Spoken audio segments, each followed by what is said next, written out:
I love that as your mantra for the march, like, age is coming for you too. In the past, we've had a bullhorn. There's like photos of me out there screaming into the crowd, "You're going to get old. You're going to get old. You're going to get old. You're going to get old. We're all going to get old." That's it. We are. God willing. God, God yeah, willing. I mean, exactly. Like there's a lot of things that can happen. And the fact that you get to, hopefully, is pretty great. Don't Think Twice is a podcast on intimate friendship. Amrita and Andrew are writers and creative collaborators, platonic life partners, and parents to a 1-year-old son. This season, we are exploring new ways to connect, build family, and live together. Today's episode is about aging and the role that friendship and community play as we inevitably get older. Today, we're welcoming leaders from 2 organizations that help meet those needs for elders today. As you listen to this episode, we encourage you to really think about something we often avoid thinking about. What life are you building for your own old age? Not just in terms of financial resources, but interpersonal ones. What relationships are you investing in, and where do you hope they will lead you? What services might you need to thrive and connect with friends, family, chosen family, to combat loneliness and isolation? With that in mind, we welcome our first guest, Jasmine. My name is Jasmine McFarlane. I'm a licensed social worker. I am the Deputy Chief Program Officer at Lenox Hill Neighborhood House. I'm one of 2. I've worked here for 9 years. I started as a geriatric care manager and have moved across the organization. Can you tell us a little bit about settlement houses in New York City? Lenox Hill comes from that tradition of settlement houses, and I think some folks might not know what we mean when we say that. Yes, so this is making me put my social work hat on. This is like social work 101. Settlement houses they started in England in the late 1880s and shortly came to America. I would say New York, Chicago, and Boston have a large amount of settlement houses once they were established. Originally, they were implemented to create a central place for poor, vulnerable groups to receive housing, meals, socialization, education, trainings, and help them, quote, settle into the working class communities. So in the United States, most of the settlement houses were situated in communities with large immigrant populations. So ever since then, I mean, we've continued with that model ever since our establishment. We're still educating children. We provide nutritious farm-to-table meals in our older adult centers and our social adult day program for older adults who have Alzheimer's or other forms of dementia. We have comprehensive services for older adults. We advocate for vulnerable individuals and families just to ensure they receive the services, care, and resources that they need. So that model we've carried for all the 130 years. Wow, that is robust work, to say the least. Yeah. So today's episode, we're talking about older adults. Spaces like Lenox Hill allow older adults the ability to connect meaningfully with people outside of their biological families. And can you speak to a little bit about why that might be important? It's important because as people age, we're seeing a trend where isolation is major with older adults. We have adult groups who are homebound, meaning they can't go to a congregate setting and they are isolated in their own homes. Maybe a family member calls to check in on them or a neighbor, but for the most part, they don't get to go out. They don't get to socialize. We have our older adult centers where we have people who come from all the different boroughs to socialize, to have meals, to do different activities. And that's important because maybe you lost family, people have moved, you're not as active as you once were. So having these types of settings are important to ensure that people remain connected to each other and to the community. Everything that you've just described, we have an increasing number of seniors who live alone. People in American society now don't live as families in close proximity as much as they once did. What do you hear from the seniors about their experience? I'm hearing a lot that technology has been a big help, and especially during the pandemic. I think, the tech was always there. The pandemic really showed us how we could utilize these things to stay connected. And for those who are not that tech savvy and have no desire to use tech, there are other programs like Friendly Visiting, where volunteers can go to the home to meet with clients and spend time with them, give them a call, and they can do that regularly. So that has also been a way to combat that for people who can't leave the house, who don't want to use technology or just are hesitant to try it. So I think overall, we're trying to find new ways to keep older adults active and together. Have things mostly returned to in-person, like all your in-person programming? I'd say so, although we have kept some virtual programming for those who have made those connections. Our social adult day program, we have a hybrid model. So clients can come in person or they can tune in online. We have this device, it's called an owl, and it looks like an owl. It even hoots, and it gives you a panoramic view of the room. So people who tune in online, they could see everyone who's in the room. So it's not the same, but it does help integrate everyone better. We've talked a little bit about some of the programs. It sounds like folks can drop in pretty much every day if they wish to. From some of those folks who do drop in frequently, can you share some impacts that you've noticed directly, like any anecdotes or like individuals' stories that you might be willing to share? Sure. Like I said, so we're situated in Manhattan. We're on the Upper East Side. We have clients who come from Queens, from the Bronx, from Northern Manhattan. And so we've had clients who were reluctant to come and join a congregate setting because it can be intimidating, especially if you don't know people, you're new to this. Maybe you were in the workforce and now you're retired and now this is a whole new, it's like being back in a school cafeteria. We're like, where do I sit? Who do I know? And so most recently, we had a member who was very timid to become integrated into our center and making new friends. So we have a social services team, and the social workers there got to know the member, like, what are you interested in? What do you like to do? And they weren't really sure. So we have a very exhaustive activities calendar where there's exercising, there's art, there's storytelling, there's acting, there's a whole bunch of things. And so they were encouraged to just take a look and just try, just go. And so they went to a beading group. It's called Beads of Joy. And it's a way for people to come together and make bracelets, necklaces, but at the same time talking about how they're feeling. What does this bring you a memory of? What's your family like? So as they're making things, there's a conversation going. So this member suddenly just became, she built a community. She started to get to know more of the people in the group. This is a weekly group. And she wanted to keep coming back. And then those members who are a little bit more established, they go to other groups. So they encourage this member, why don't you join us over here? We're going to play Mahjong. And so they go ahead and do that. So stories like that happen all the time where people come for one thing or they're just nervous and they just dip their toe in and now they're just fully immersed at the center.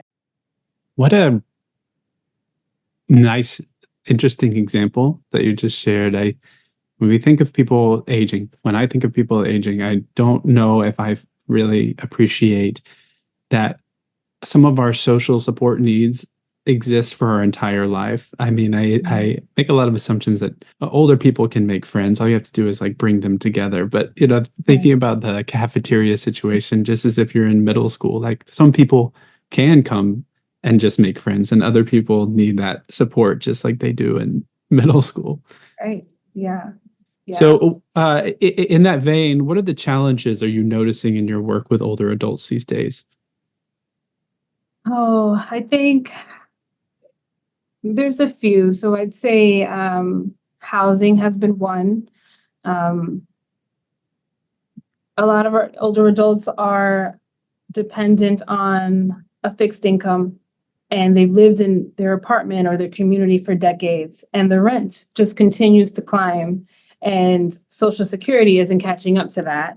And then there's been a major increase in mental health needs within the population. So that could be something like depression, anxiety. And I think the pandemic really amplified some of these things. And with that, there's not as many affordable resources for that. And there's only so much that Medicare will cover or Medicaid. And so I think those are the big that we're seeing right now that's really impacting the older adult community. Are there any trends or policy decisions that you think could make an impact on this? What are you hoping to advocate for, or that you'd like to see happen to try to improve the lives of some of the folks that you're working with? Yeah, more resources for affordable meals. We have a program called SCREE, which is the Senior Citizen Rent Increase Exemption, which freezes an older adult's rent, which is fine. But if it's already high, that's not very helpful. So more programs like that. The older adult population is one that has been invisible for a long time. And I think now more and more we're seeing more advocacy out there for the older adult population. And we'd love to see this grow so that way older adults can get the resources that they need. Well, as someone who's spent their career working with older adults, what do you think younger Americans fail to understand about aging and the aging process and this group of people? I think it's important to remember that aging looks different for everyone.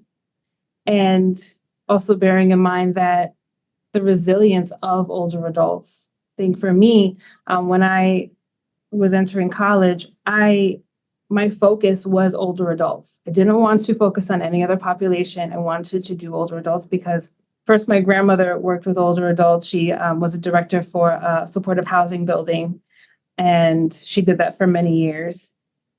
And then she was also a caregiver for my great grandmother. So I was always around older people, and learning from them is what's so important. They have stories, the amount of DIY things that I've learned when I was doing home visits, the advice that I would get, the things that I've learned from clients is completely invaluable. So I think it's important to remember the resilience of those who have lived before us for many years. And we may laugh about our grandparents, like, oh, they don't know how to send a text, or, they don't know how to log on to Zoom. Like you hear those little jokes here and there, but there's so much more than that. There's so much more that they have to offer than that. There's a lot that I don't know how to do either. It's true of us all, I think. Yeah. So to our sort of theme for our podcast is around building these friendships, building these connections. Lenox Hill House provides that space and some of those opportunities. But in your opinion, in work administering those programs, what do you think are some of the factors that help successfully build those connections and like lasting community for people? I think it's really important to hear what our clients need. Keeping the clients at the forefront and the community at the forefront is important because it is for them. And making sure that it's a welcoming environment, because like I said before, like it's intimidating to go into a new place where there's a lot of people, there's a lot of things going on, and wanting to start this new chapter in your life and not quite knowing how to navigate that. So creating a space for people to come and they feel welcome and they feel heard and they feel supported. As Amrita has mentioned, the theme of the podcast and chosen family and community, and I hear you talk about all the work that Lenox Hill does, and it's really in a position of serving the community in so many ways and responding to what the community says it wants and needs, as you just said. But it makes me think of, are there ways to help the community help itself? If we're really thinking about creating communities in a time when maybe they existed previous generations in a church or in another, or in family, or in other places that are sort of disintegrating in modern America, Lenox Hill is doing a lot of work, but to put all of that on you, on the organization to make a community seems like almost unsustainable. And so it just makes me think about how we can create systems that help people help themselves, help them create the community and maintain it too. That's a good question. I think that as we create the space for people to create their own community, I think they can branch out. Another thing that we do, advocacy day, going down to City Hall and advocating. So getting clients together to go down there and wear our t-shirts and talk about older adult needs and getting their voice out there and things like that. I think for those who are able to do that. So as we create this space and they create their own community, they may speak at a city council or they may write letters and people have some buy-in and to the efforts and ensuring that this population is seen. Mm-hmm. I heard like two different really important threads in that answer, though, that there's both Lenox Hill providing this space for people to make connections there, and those are connections and friendships that then they can take outside the walls of Lenox Hill. And then the other part of that is like giving people a mission, rallying, advocating, and there's something in coming together around a shared cause that really can bring people together outside the walls of your organization too. So I just think those are both really interesting points that I just want to echo back. Yeah, it's serving a population and then finding opportunities for them to serve too. Right. So again, thanks so much for your time. And I wonder if there's anything that you think that we've missed, anything you wish we'd asked. I think it's important to remember that older adults have a story. They are resilient. They have a lot to offer us. And it's really the least we can do to make sure that they can continue to age in place gracefully and with dignity. And I think you both asked some great questions that actually made me think and will cause me to think some more even after this podcast. Thank you for your time today, of course, Ed, but also the work that you do, thinking about not only what people need now, but what they're going to need tomorrow. Mm-hmm. And so it's just constantly maintaining programs, developing new programs, and listening, which is a lot of to do. And thank you for it. Yeah. Thank you both for having me. It was a pleasure. I love speaking about our work, but also about older adults. So thank you so much for having me here with you both. Absolutely. Lots to chew on and plenty more to come. One note before we welcome our next guest. Jasmine spoke compellingly about housing insecurity and isolation for seniors. If you missed our previous episode, you may want to check that out for a conversation about how exploring group living and communal housing with friends could be a way to insulate against some of these issues as we age. Andrew and I sometimes refer to what we're doing as queering the family structure. As members and beneficiaries of the rich legacy of queer community in New York City, we were especially eager to connect with our next guest, Christina. My name's Christina DaCosta, and I'm the Chief Experience Officer at SAGE, the world's largest and oldest organization dedicated to improving the lives of LGBTQ+ older people. I live in the Hudson Valley in New York. I have 2 kids of my own, so it's nice to hear you folks talk about yours. And yeah, I've been with SAGE for a really long time. The thought that there was an organization for older people was fascinating. And the fact that I'd never heard of it before was also fascinating. I went to NYU. I lived in New York for a long time, joined up, and I'm still here. I am not bored as a Chief Experience Officer. It's wonderful that you've been at SAGE for so long because you can speak to something that Amrita and I are very interested in, and that's what you hear from seniors about their experience aging today. Can you share some impacts you've noticed? Certainly. I mean, in my time at SAGE, so it's kind of intense to think that it's almost been 2 decades. A lot of things have changed, but a lot of things are also the same. Sage as an organization has existed since 1978. And was actually formed by young gerontology students, really as a community builder, building up families of choice for folks who would be decimated by the AIDS crisis. So this was even before, the big crisis in the 80s, and we now have senior centers across New York. We also have 2 LGBTQ plus friendly senior housing facilities, both in the Bronx and in Brooklyn. But beyond that, we've expanded so much nationally via our advocacy work, also through our resource center, also through our housing work, also through what we call consumer initiatives, which are virtual programs. And so it's just been really amazing to see the impact. One-on-one work is so important, but community building and resource allocation, especially now, is crucial. Aging is hard.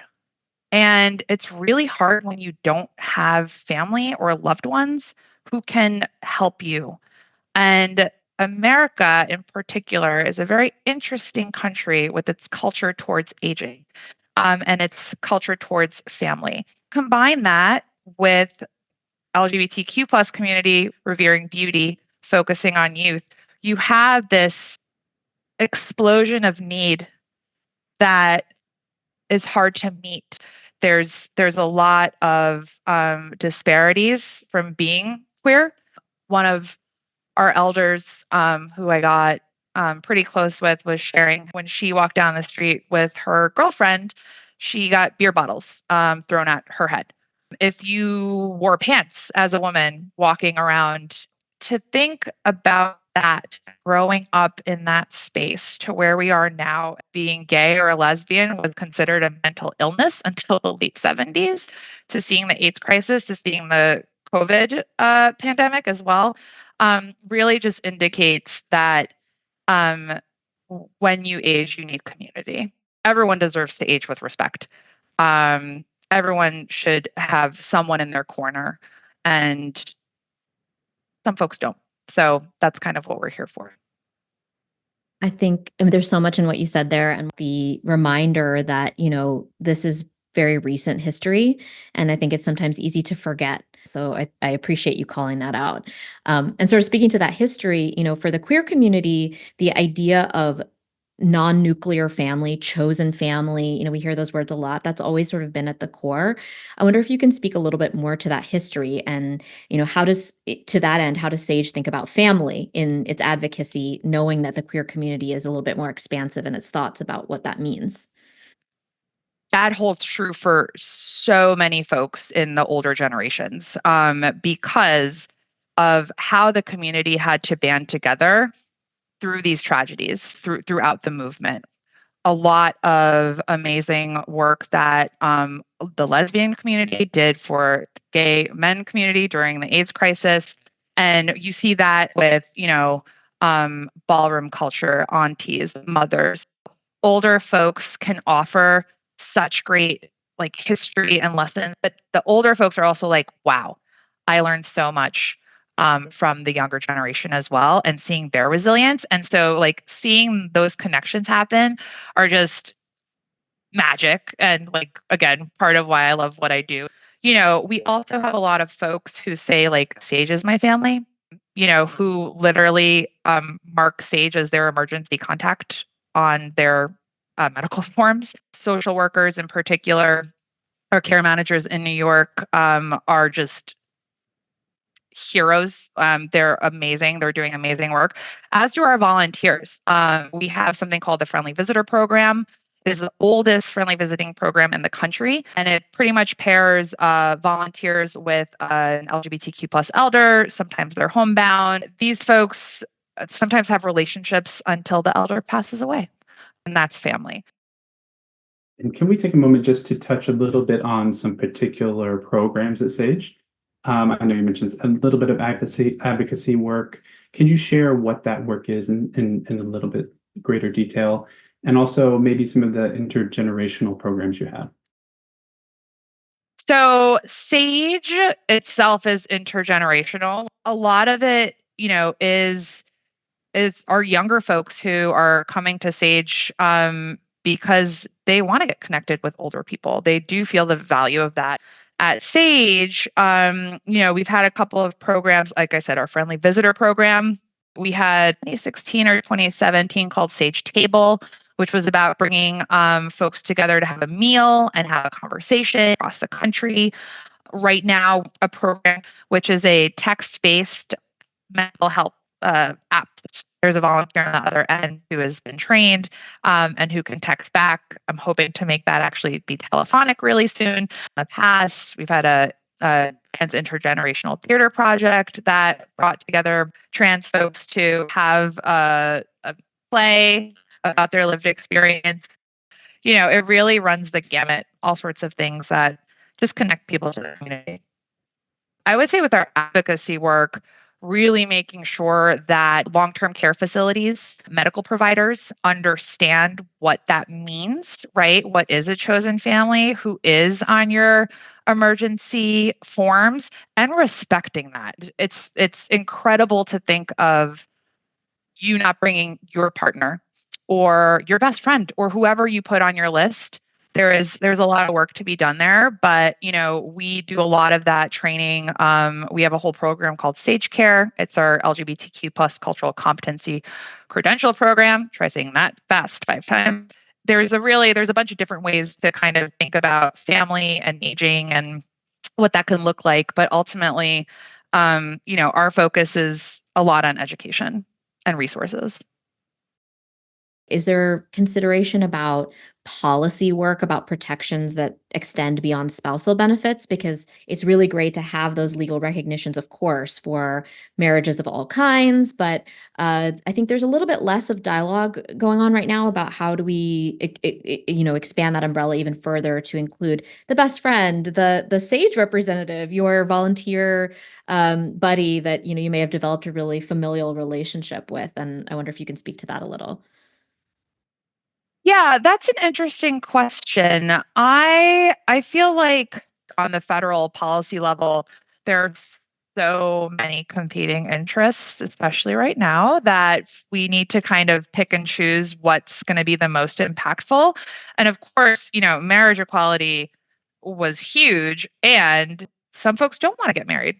And what happens to their protections at all, period, writ large. So I think that there's a lot of work that not only SAGE, but the community needs to think about.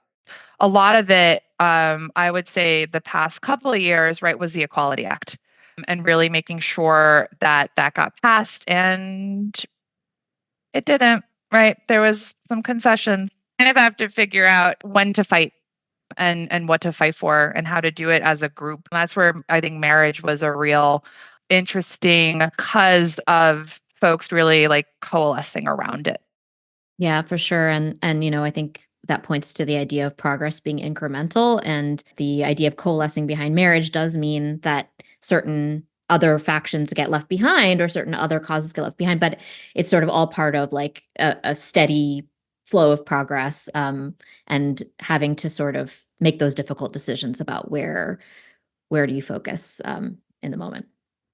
100%. And there has been lots of feelings, feedback around right that part of the movement and like what it meant. Well, I think about the marriage equality and who that included and who that left out.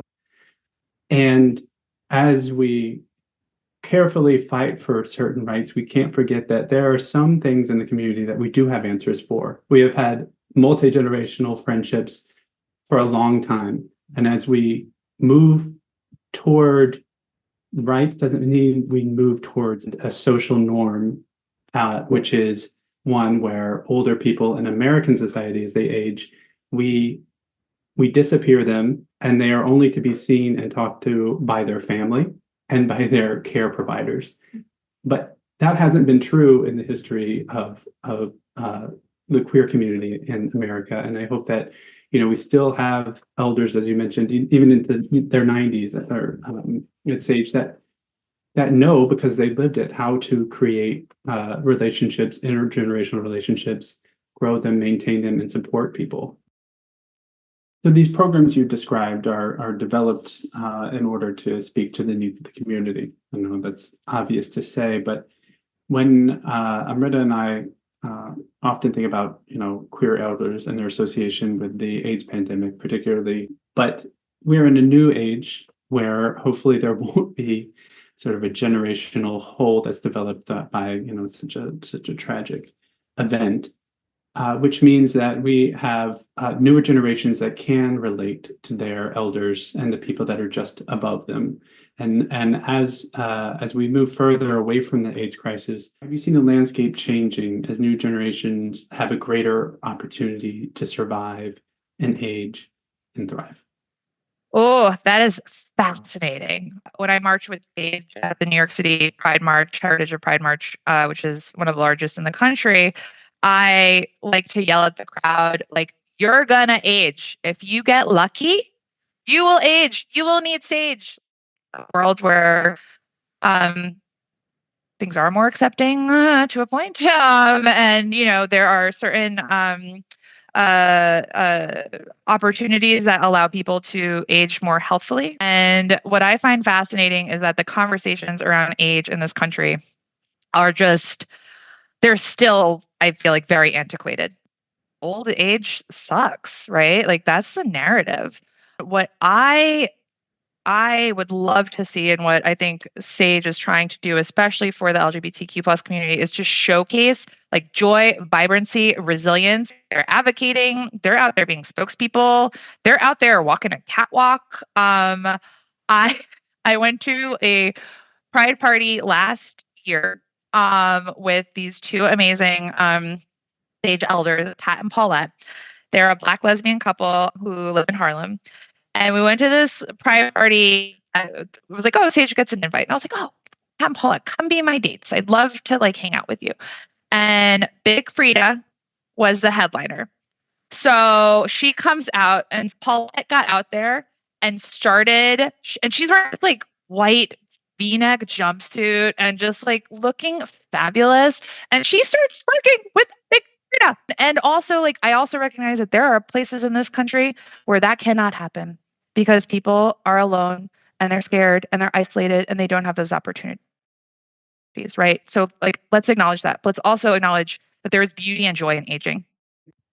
Well, also, I think, what's so beautiful in that anecdote that you shared, I'm really glad to hear you highlight, there's so much joy in aging. It's hard to age, but there's so much joy there and there's so much resilience and beauty there.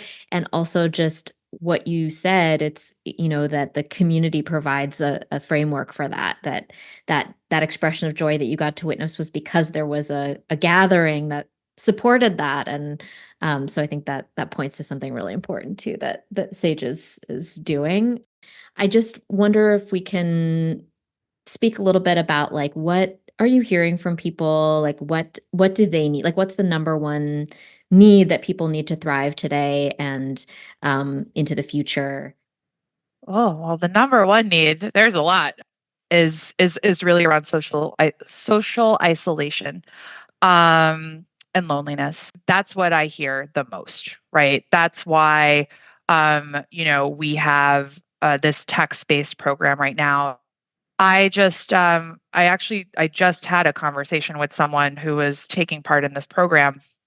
They were taking part in a pilot that we're doing around telephone communication. And they said I get a little emotional. They, it was their one point of connection. It was a phone call that they got every week, and it was something they looked forward to every single week. They wanted to talk to them forever. So I would say that's like the biggest thing. And we all know that's how to age well, right? Like you have your friends, you have your circle, you have your family, you have your support system. And so to not have that is debilitating. I think Sage is doing a great job of, trying to get some support systems in place, doing this advocacy work, doing this training, but everyone needs to think about aging, basically. When we spoke to Jasmine at Lenox Hill, this this idea struck me during our conversation, and it strikes me again, both about Lenox Hill and Sage and a lot of organizations that do this work. There's a lot of needs that they're seeking to address. A lot of people have a lot of needs, but in healthy communities, people don't only need to be served, they need to serve in order for people to feel like they are thriving. My question is, we've talked a lot about what this old aging population needs, but what do you need from them? What do we need from them? I love that. I think it's that reciprocal relationship. Our tagline is "We refuse to be invisible" for a reason. What we need from them is more of that. More twerking with Frida, more interviews, more features in the media, more representation. They also want to volunteer. They also want to like speak their truths and share their stories. And we need to give them a platform to do so. So I would say that's clutch. We need that history. We need that story. We need that vibrancy. We need to see that joy and resilience. We also need to see maybe the not so joyful side, right? To learn from that. Folks really do want to give back and share, but they may not know how. And so, that's something that we can help with. Also, advocacy is so important, to be an advocate for yourself, for your community. Yeah, I think it's a great question and points back to your earlier comment about how the queer community already has answers for some of these things. And like a lot of elder queer people have done a lot of very successful advocacy, really radical advocacy that we could probably learn a lot from today. Yeah, I'm thrilled to work here. My colleagues are amazing. The people we serve are amazing. The work we do is just, you can see the impact. That's what I think is so amazing, is like I can see the growth, and it's so great. And there's still more work to be done.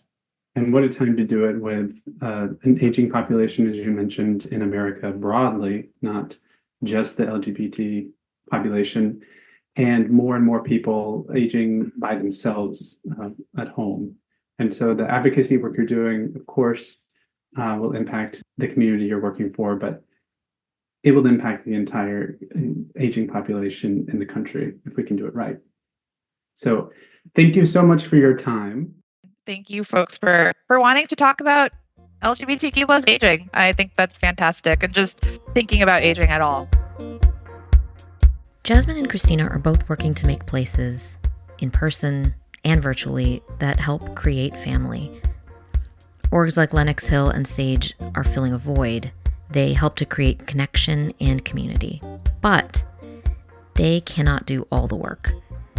We need to do better for our elders, and we need to do better for ourselves. Andrew and I are thinking a lot about creating systems of care that are sustainable into old age, which, of course, has to start now, wherever you are. If you want to join that conversation, please keep up with us at our weekly newsletter, emergencycontacts.substack.com. We send out new writing every week and welcome your comments, feedback, and contributions. As always, please take a moment to rate this podcast if it spoke to you and share it with someone who might appreciate it. You can keep up with the organizations we spoke to today on their websites or on Instagram at Lenox Hill Neighborhood House and at Sage USA to see how you can get involved in volunteering or advocacy. And we encourage you to get in touch with us if you need any help.